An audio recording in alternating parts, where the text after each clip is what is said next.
38 வருஷமா ஒரு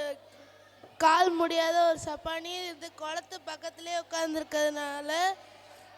யாராச்சும் என்னை தூக்கிட்டு போய் குளத்துல விட மாட்டாங்களா, இல்லை குளத்துல தள்ளியாச்சும் விட மாட்டாங்களான்னு அவர் யோசிச்சுட்டே இருக்கப்ப அந்த டைமில் ஒரு நாள் அது கர்த்தர் அந்த இடத்துக்கு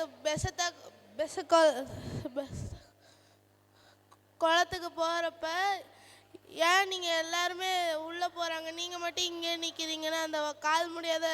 சப்பானியை பற்றி கேட்குறப்ப கேட்குறப்ப அவர் சொல்கிறார், 38 வருஷமாக நான் இங்கே தான் இருக்கேன், யாருமே என்னை உள்ளே விட மாட்டுறாங்க, எனக்கு யாருமே இல்லைன்னு சொல்லிட்டு அவர் சொல்கிறாரு. அப்போ கர்த்தர் கேட்குறாரு, நீங்கள் தேவதூதனுக்கு கீழ்ப்படுவீங்களான்னு கேட்டப்ப நான் கீழ்ப்படுறேன்னு சொன்னோன்னே அப்போ கர்த்தர் சொல்ற உன் படுக்கையை எடுத்துக்கொண்டு நடன்னு சொன்னது அவர் நடந்து அற்புதம் வாங்கிட்டாரு.